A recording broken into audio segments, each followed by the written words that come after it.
یہ جو شہید ہوتے ہیں، دکھ اٹھاتے ہیں، تکلیف اٹھاتے ہیں، آسمان کے لیے ان کے لیے مبارکبادی ہے۔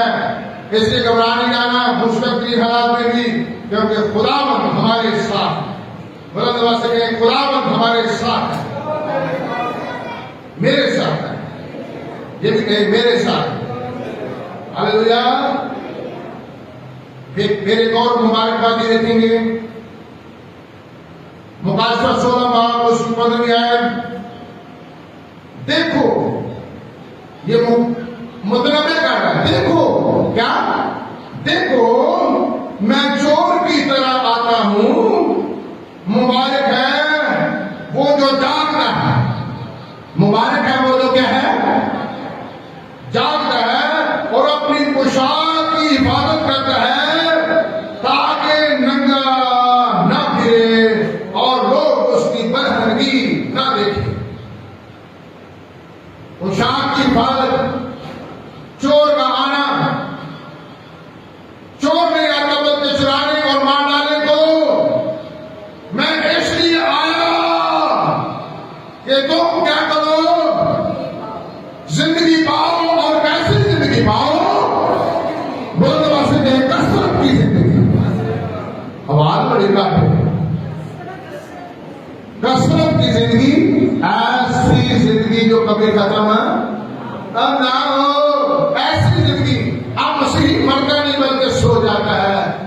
یاد رکھیں، اگر ہم عدن کے مقام کو دیکھیں، آدم اور حوا بھی ننگے تھے لیکن ان کو پتا نہیں تھا۔ بڑی گہری بات آپ کے سامنے میں کرنے جا رہا ہوں۔ ہاں ننگے تھے لیکن ان کو پتا نہیں تھا، کیونکہ ان کے چوگرد خدا کی حضوری تھی۔ جدو خدا کی حضوری ساڈے ارد گرد ہووے تے ساڈیاں اکھاں وی پاک تے کان وی پاک، زبان وی پاک تے جسم دا ایک ایک حصہ پاک، دل بھی پاک، دماغ بھی پاک، تے پھر ساڈا ہر حصہ ہی پاک ہے۔ تے خداوند دی حضوری دا لباس ساڈے چوگرد ہے آدم کے حوالے گرد بھی کی سی، خداوند کی حضوری کا لباس سی، اور انہیں اس لیے پتا نہیں چل رہا تھا کہ وہ ننگے ہیں۔ لیکن کیا ہوا؟ ڈیلی وہ خداوند کی آواز کو سنتے تھے۔ سن رہا ہے اسرائیل، شما اسرائیل، اے میرے لوگوں میری آواز کو سنو اور اپنے دلوں کو سخت نہ کرو جس طرح جنگل میں کیا تھا۔ جب تک وہ خدا کی آواز کو سنتے رہے، خداوند کی حضوری کا لباس ان کے بدنوں کے اوپر رہا، اور انہوں نے نہ پہچانا کہ وہ ننگے ہیں۔